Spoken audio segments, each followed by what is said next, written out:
अधिकार जिससे कि अधिकतर लोग यानी मैं भी अनभिज्ञ रहता हूं कि मेरे क्या कानूनी अधिकार हैं और उन्हीं सब के बारे में हम चर्चा करेंगे। और फिलहाल अभी मैं हूं नगर के ऐतिहासिक या संभाग के सबसे पुरातात्विक महत्व को प्रदर्शित करने वाले मंदिर विराट मंदिर परिसर में। और काफ़ी अच्छी यहाँ पर देख सकते हैं छटा बिखरी हुई है। आज बारिश नहीं हो रही लेकिन काफ़ी उमस है। और इन सभी की जानकारी के लिए आज हमारे साथ विशेष मेहमान हमारे मित्र जुड़ रहे हैं। आइए हम उनसे आपका परिचय कराते हैं। तो चलिए मैं आपको सीधे उनसे मुलाकात करवाता हूं। और मैं जिनकी बात कर रहा था आप हैं श्री संदीप दुबे जी और आप हैं Allahabad high court, Jabalpur high court और शहडोल डिस्ट्रिक्ट कोर्ट में आप एज ए वकील यहाँ पर हैं और अच्छा परामर्श देते हैं। तो चलिए आपसे ही सीधे हम जानते हैं कि लोगों के क्या अधिकार रहते हैं। और मैं आपसे यह जानने का प्रयास करूंगा, एक गंभीर मुद्दा है एम्प्लॉई वर्क का कि एम्प्लॉई वर्क के क्या अधिकार हैं। जैसे कि अगर भगवान न करे कुछ विपरीत परिस्थितियां उत्पन्न होती हैं और उन्हें सस्पेंड वगैरह कर दिया जाता है तो वो क्या कर सकते हैं, कहाँ मदद ले सकते हैं वगैरह वगैरह। बहुत अच्छा मुद्दा उठाया है नीरज जी आपने। ये लगभग सभी के दिलों से जुड़ा हुआ मुद्दा है क्योंकि हर व्यक्ति कामकाजी है। तो अब देखिए एम्प्लॉयज़ जो है उनको क्या क्या प्रॉब्लम होती है मैं वो थोड़ा सा आपको बताना चाहूँगा। पहला तो कई बार ऐसा होता है कि कर्मचारियों को सैलरीज नहीं मिलती टाइम पे। सैलरी मिल रही है तो कई बार जितनी सैलरी बोला गया उससे कम मिल रही है। कई बार उनको डिसमिस कर दिया गया, नौकरी से बाहर कर दिया गया या सस्पेंड कर दिया गया। तो अब उनको पता नहीं है कि वो किसको अप्रोच करें, किससे बात करें, है ना। तो अब देखिए क्या होता है इसमें, मैं सिस्टम बताता हूँ कि कोई भी एम्प्लॉय जो है अगर वो डिसमिस हो रहा है, उसको नौकरी से बर्खास्त किया जा रहा है तो उसका एक प्रोसेस होता है नीरज जी। पहला तो ये होगा कि उसको एक नोटिस दिया जाएगा। जी जी। जो एम्प्लॉयर है वो नोटिस देगा। नोटिस में सारे पॉइंट लिखेगा वो कि किस वजह से वो ये एक्शन ले रहे हैं। जी जी।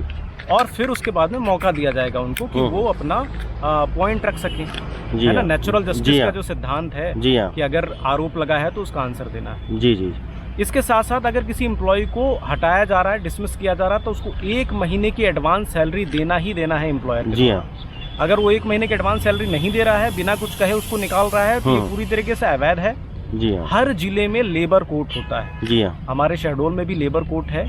तो अगर कोई भी एम्प्लॉय जो प्राइवेट सेक्टर में काम कर रहा है और एग्रीवेटेड है मतलब पीड़ित है तो वो डायरेक्टली लेबर कोर्ट में जाके केस फाइल कर सकता है उस कंपनी के खिलाफ में।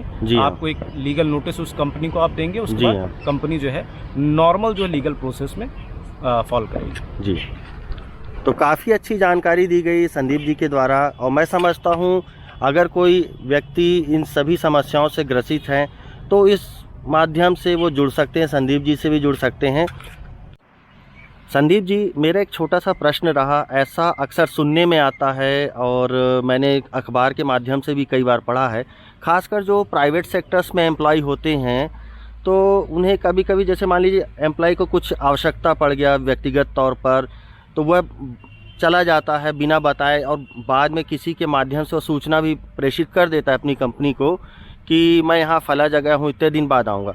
लेकिन ठीक इसके विपरीत कंपनी क्या करती है, उस एम्प्लॉय को मतलब किसी भी प्रकार कोई रियायत ना देते हुए उसे भगोड़ा घोषित कर देती है। उसके जो अधिकार हैं, चाहे सैलरी हो चाहे ईपीएफ हो, ये सारी चीज़ों से वंचित कर देते हैं। तो इसके लिए वो बेचारा ऐसे में क्या कर सकता है?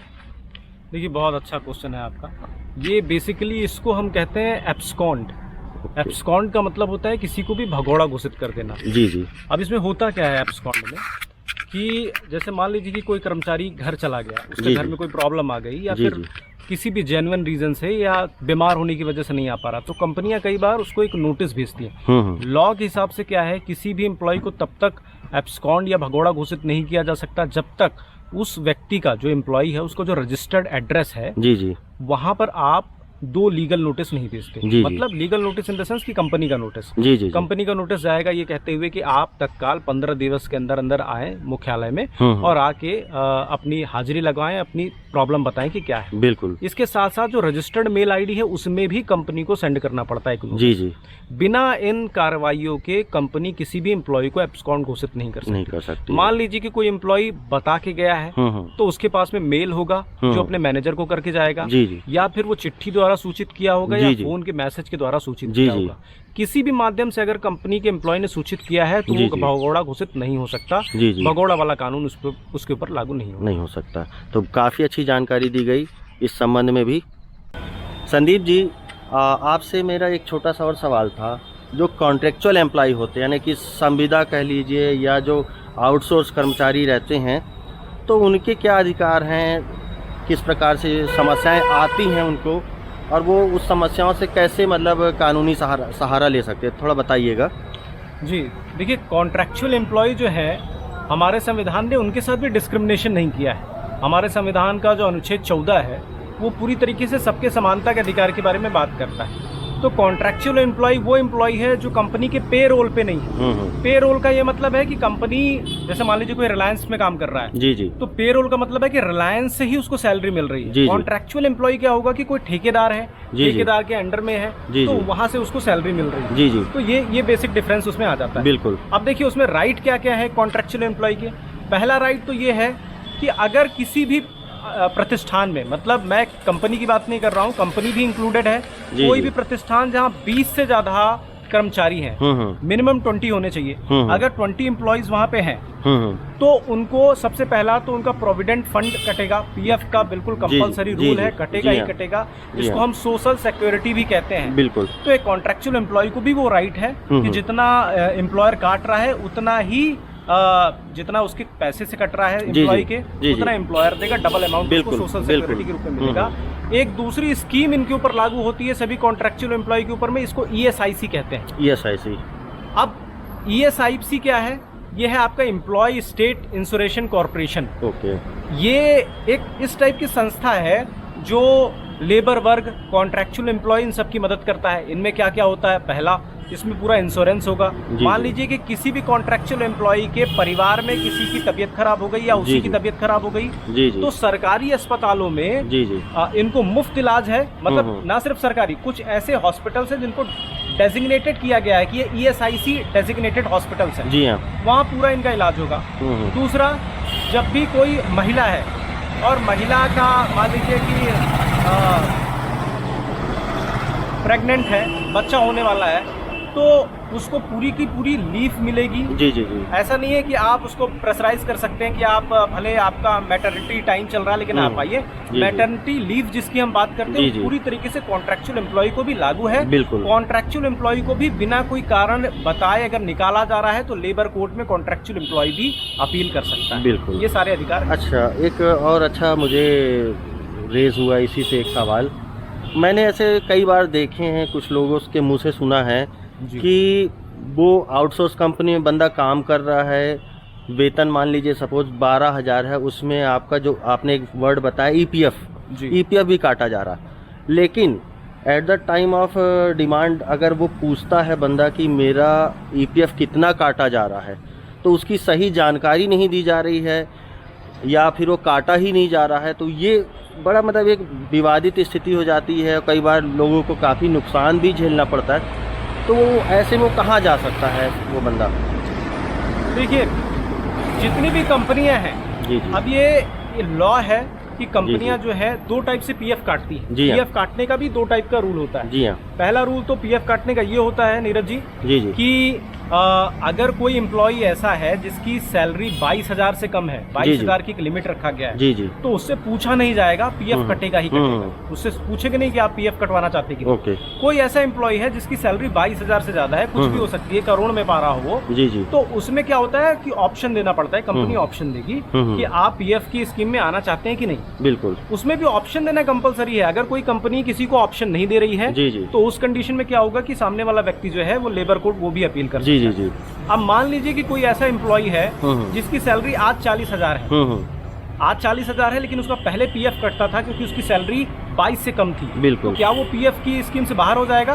बिल्कुल नहीं। एक बार अगर पीएफ की स्कीम में कोई व्यक्ति आ गया, उसकी सैलरी कितनी भी हो जाए, वो पीएफ स्कीम से बाहर नहीं होता। एम्प्लॉयर को पैसा काटना ही होगा और उतना पैसा लगाना ही होगा। अच्छा, किसी डिपार्टमेंट में क्राइटेरिया यह भी रहता है कि जो पीएफ कटता है वो बेसिक उसका निर्धारित किया जाता है 15,000। अगर 15,000 या उससे कम है तब तो पीएफ कटता है, अदरवाइज फिर उनका पीएफ नहीं काटा जाता है। तो क्या ये डिसाइड कौन करता है कि ये बेसिक मतलब जो 22,000 या 15,000 जो भी अभी हम कह रहे हैं, कि इतनी जो सीमा रहेगी आय की या प्रति माह मिलने वाले मानदेय या वेतन की बात करें तो उस पर पीएफ कटे, ये सीमा क्या पीएफ प्रोविडेंट फंड का जो विभाग है ईपीएफओ डिसाइड करता है या वो पर्टिकुलर एम्प्लॉयर डिसाइड करता है? देखिए जो लेबर मिनिस्ट्री है, अब जैसे अगर हम बात करें संविधान की तो 3 सूचियों में चीजों को डिवाइड किया गया है। जी जी, है ना। एक तो है राज्य सूची जिसमें राज्य के विषय होते हैं। जी जी। एक होता है केंद्र सूची जिसमें केंद्र के विषय होते हैं, जैसे केंद्र सूची में रेल और ये स्पेस हो गया, इंपॉर्टेंट मैटर। राज्य सूची में पुलिस हो गया, लॉ एंड ऑर्डर हो गया। एक होता है समवर्ती सूची जिसमें दोनों का हस्तक्षेप रहता है। जी जी। तो जो अगर आप श्रम की बारे में बात करेंगे लेबर की, तो इसमें दोनों का हस्तक्षेप होता है। बेसिकली अगर कोई केंद्र सरकार लॉ बना रहा है तो स्टेट सरकार का बनाया हुआ लॉ को ओवर रूल करता है। जी जी। तो यहाँ पर ये डिसाइड कौन करता है? तो ये केंद्र सरकार ने अभी डिसाइड कर रखा है। जी जी। पहले ये बेसिक का 15,000 था। जी जी। अभी अमेंडमेंट के बाद में ये 22,000। जी जी। बेसिक सैलरी का मतलब है कि उसको जो मूल मिल रहा हो, मतलब आप उसमें टीए डीए ये सब चीजें इंक्लूड नहीं करेंगे, तो बेसिक सैलरी है। तो उसका अगर 22,000 उसको प्राप्त हो रहा है तो पीएफ के प्रीव्यू में आता है। साथ में एम्प्लॉयर को ये पूछना कंपलसरी है कि आप इस स्कीम में भाग लेना चाहते हैं कि नहीं। ये ऑप्शन देना पड़ेगा। बिना ऑप्शन दिए वो अपने से फैसला नहीं ले सकते। जी जी जी। अगर वो अपने से फैसला ले रहे हैं तो अपील किया जा सकता है। ये पूरी तरीके से गलत है। काफ़ी अच्छी जानकारी दी गई संदीप जी के द्वारा।